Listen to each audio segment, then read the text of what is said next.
You know, and of course, your book is named after Solzhenitsyn's essay, right? Live not by lies, which is also, I would say, required reading. I would recommend. Now, so I find something really interesting, and that's there's been this kind of very overt public discourse, even politicians, say in Virginia, coming out and saying, this is me paraphrasing, it's perfectly reasonable for teachers to have the final say on children's education. It's not the parents, mm-hmm. right? There's been this, I remember there was, I think, a Harvard professor that was, kind of questioning the idea of homeschooling, right, as being kind of subversive somehow to the education of children. And this has made me think a lot about the family, which you focus a lot on in the book as well, and how, one, the family is this unit in these totalitarian spaces where there is trust and also, I guess the basic unit of community in a sense. And the flip side, there's this also assault on the family unit as being important and central for presumably precisely that mm-hmm. exact reason, by these totalitarian ideologies. I want to explore that a little bit, and most notably, you kind of go deep into the Benda family, mm-hmm. And there are kind of lessons for life and how to kind of maintain the strength of the unit. So tell me about this. Well, it's so important to think of the role of the family under totalitarianism, because what makes a totalitarian society totalitarian is that there are no middle institutions between the individual and the government and the state. So it was so important to totalitarian governments that they eliminate the family, the traditional family, as part of eliminating anything that gets between the individual and the state. Because if they allow that, then the government sees a rival to the ruling ideology.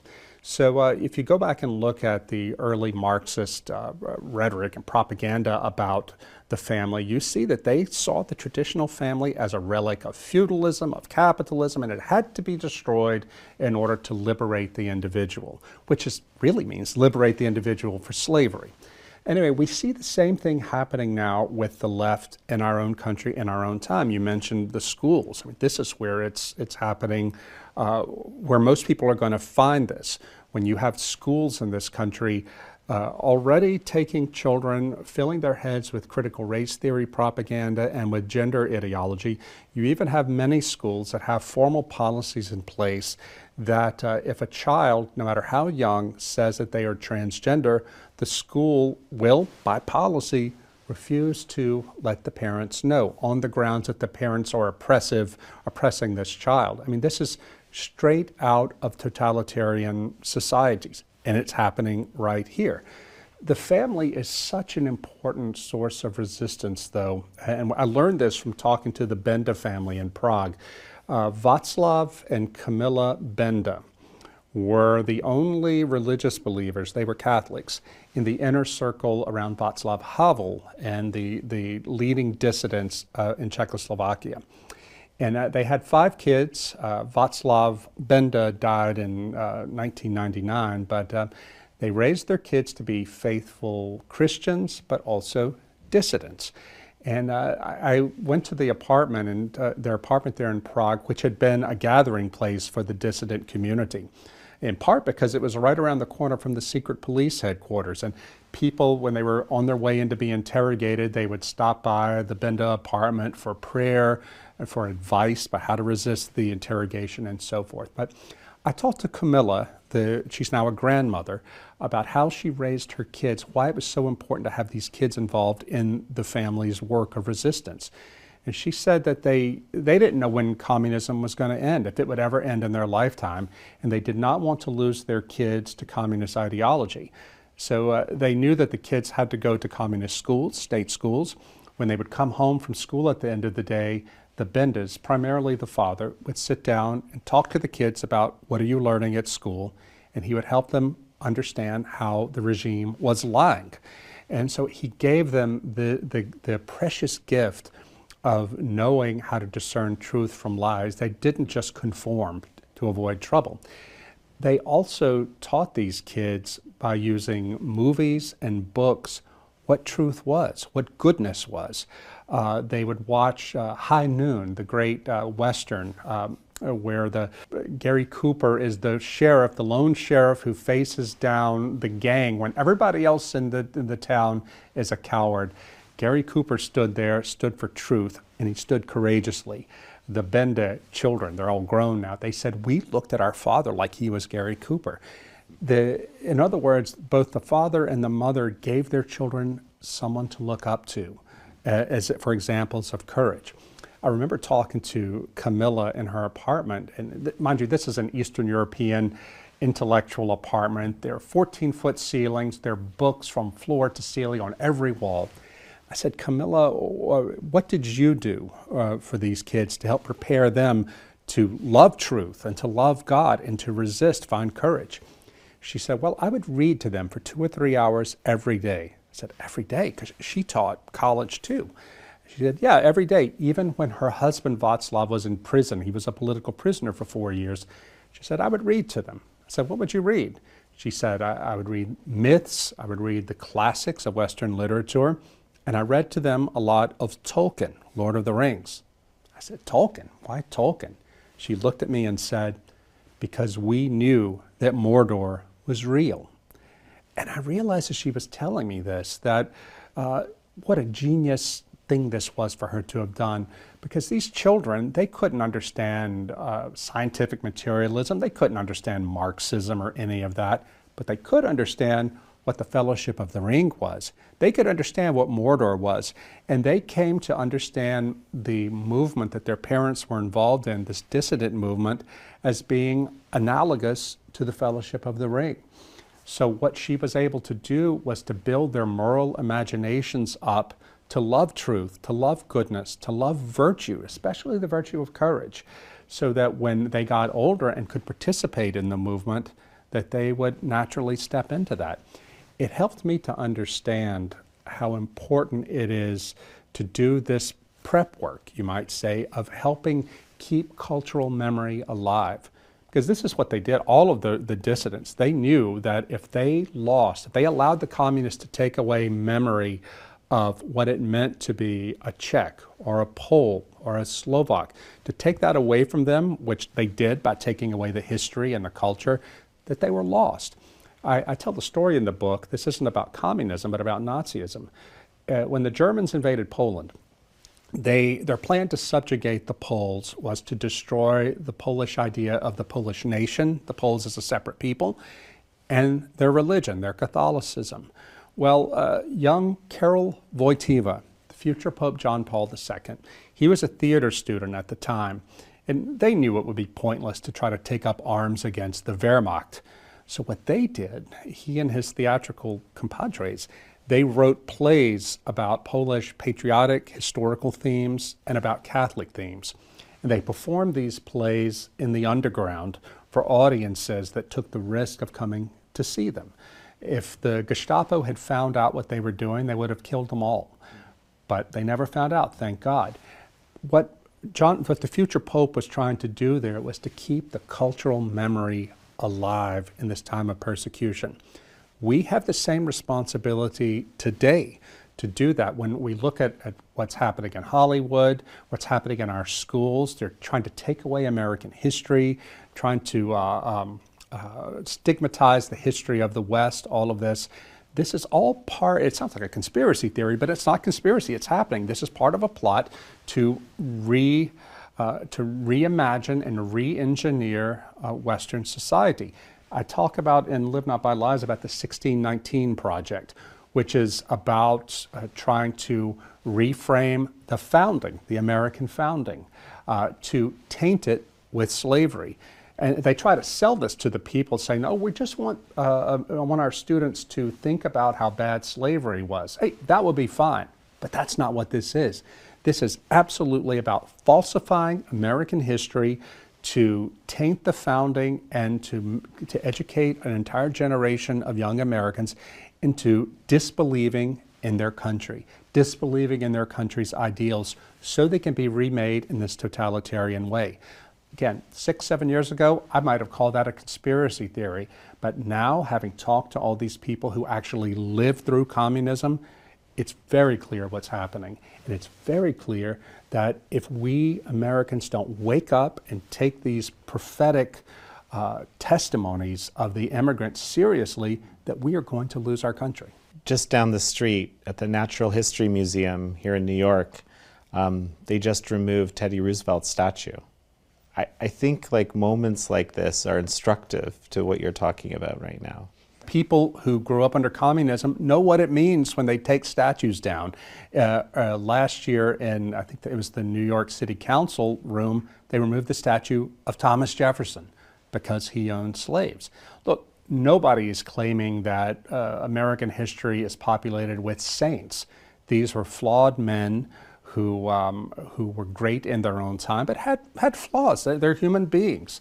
We should be able to accept that. But these totalitarians, these neo-totalitarians, they demand ideological purity. And they're trying to rewrite the past to make it serve their ideological program. And you know, we're going along with it too. We don't stand up and defend these statues in the name of liberty, in the name of historical accuracy. We're afraid to do that. And meanwhile, what are our kids learning? Our kids will never learn the things that many of us learned as just part of American history. When you talk to the people who lived under communism, they just nod their heads. It's like, this is part of it. They want to take away any memory of the past, because he who controls the past controls the future. When I was in Budapest talking to this teacher, a teacher of the English language, a man who's about my age, I'm in my mid-50s, he said for him, as a lifelong anti-communist, he said a real tragedy and a savage irony is that in the 30 years in Hungary since the fall of communism, he said, I've seen the loss of our culture and our cultural memory at a much greater rate than even the communists achieved. It's happened by free market capitalism. You and I were talking before we started filming about Neil Postman, the great Neil Postman, the late media theorist, who talked about how today we're living in a Huxleyan dystopia in which nobody has to ban books because nobody wants to read them in the first place. Well, this is what this man who lived through communism, the Tomas Shai is his name, this is what Tomas was telling me, that today he looks at his own children in a free Hungary, but so many of these young people want nothing more than Hungary to be a Magyar Sweden. They don't want to read books, they don't want to learn music, they don't want to learn history, they just want to be consumers. Well, and I was saying we can't entirely be there because your book has done actually pretty well. Yeah. So there's a few people out there that want to read. Go ahead. What's interesting about it is this book, I've written a number of books. I've written 3 New York Times bestsellers, including this one. This one has done by far better than any of my other books, even though the mainstream media has completely ignored it. I think it's done well because people know that something is happening, something dangerous, something dark is coming, and they want to be prepared. I was out in Colorado last year giving a speech about Live Not by Lies to a large Christian group. A man came up to me afterwards and said, I want you to know that in my church, it was an evangelical megachurch, in my church, the elders read your book, and we have already started founding Kolakovich groups and are starting to network because we can see it happening right here in our own state. I'm like, thank you for that. Thank you for telling me that. It makes me feel really good. It makes me feel like that I'm doing what I'm supposed to do and being faithful to the testimonies that these people in the former Eastern Europe entrusted with me. Because look, it was so interesting to talk to these people. One of them in Slovakia said to me that, we, under Soviet communism, we looked to the West for hope and for guidance. And now the idea that he's talking to me, coming here and getting that from us, it's just incredible. Like, yeah, it is. And thank you for being there to share your stories with us, because if enough of us in the West take what you're saying seriously, we may be able to avoid the worst. To me, one of the most important parts of what you've written is something that I think is rare to read about. And I've been doing a lot of reading in this, let's say, general realm, okay? And that's for lack of a better term, the value of suffering. The value of suffering, the importance of being able to accept it and frankly deal with it as a normal part of life that's you know, in some ways antithetical to this, you know, I guess Huxleyan world which we've been entering, where suffering is just seen as something to be avoided at all costs, right? Not that anyone would wish it on anybody, Right, but right. that's a different thing, isn't it?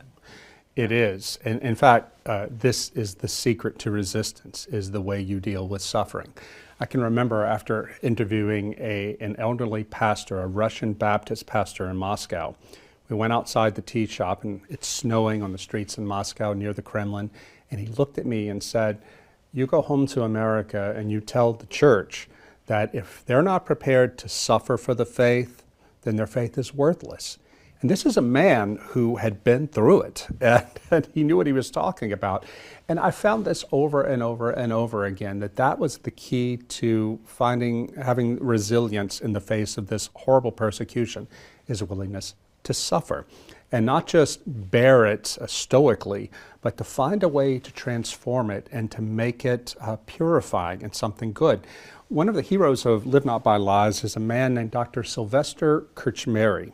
Dr. Krčméry was a layman, a lay Catholic, and a physician who was the lieutenant of Father Kolakovich. And when the secret police pulled him off the street and put him in prison in the early 1950s in Czechoslovakia, he said in his later prison memoir that he knew that he could not allow himself to fall into self-pity, because if he felt sorry for himself, he would collapse in the face of torture and imprisonment. Rather, he entered prison saying to himself, "I'm here to be God's probe," meaning I'm here to find out how people are suffering here in prison and how I can serve them out of love. I'm here to pray for them, with them, teach them, and I'm here to deepen my own conversion and my own repentance. And so he set a program for himself that he followed for the 10 years he was in prison to keep himself from losing hope, because he believed at the core of his being as a Catholic that to be a Christian is to live as Christ lived, and that even means to suffer as Christ suffered. Well, I think there's so much deep wisdom there, especially when you apply it to what we're living through today.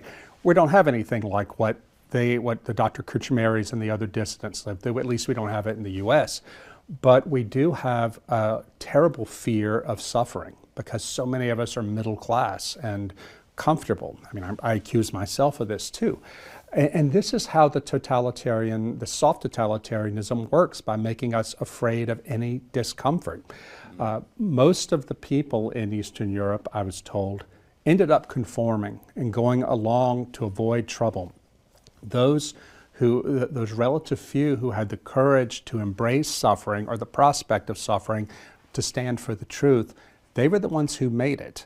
And they weren't just Christians. I mean, I wrote Live Not by Lies as a Christian for Christians, but I've been delighted, although not surprised, to find that people who don't share my Christian faith have found a lot of value in Live Not by Lies, because it talks about the importance of being willing to suffer and without despairing, and also having courage to stand up. I remember asking Camilla Benda in Prague, I said, "Camilla, you and your husband were the only religious believers in that inner circle around Václav Havel. The rest were atheists. Was it difficult for you to work with them, knowing that you believed radically different things about the source of goodness, you had a radically different cosmology, and so forth?" She said, "No, it wasn't hard at all, Rod, because you have to understand, when you're facing down totalitarianism, the most important virtue in anybody is courage. So if you find someone who's courageous, who's willing to risk it all to stand up, that person has to be your ally, no matter what else there is about them." So she said, you have to understand that most Christians in this country kept their head down and conformed. So for us as Christians, to find these atheists who were willing to stand up and even go to jail for the truth, we knew that these were the people we wanted to have with us in the foxholes. Well, it's also true today. One of the early adopters of this book and advocates for Live Not by Lies was Barry Weiss, the young journalist who quit the New York Times because she knew she couldn't tell the truth at the Times. Barry is I guess, late millennial, maybe Gen Z, Jewish lesbian of the center left. And she told me on the phone, she said, look, if you had told me, Rod, 2 years ago that I would be on the same side as conservative Rod Dreher about anything, I wouldn't have believed you. But here we are. Like, absolutely, here we are. And I'm absolutely with you, Barry, because you have courage. You have demonstrated it by your willingness to suffer rather than live by those lies.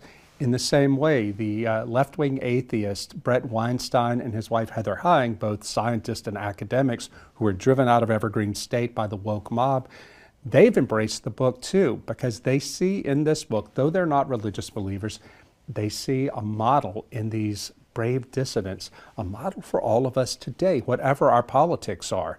You have conservatives who keep their head down, who are happy to tell me and others who stand up, good for you, glad you're standing up, but they don't want to take any risk themselves. Those aren't the people that you can count on. You can count on the Barry Weisses, the Heather Heyings, the Brett Weinsteins, the Peter Boghossians. Those are the people who are going to stand with you through thick and thin and not abandon you when things get rough.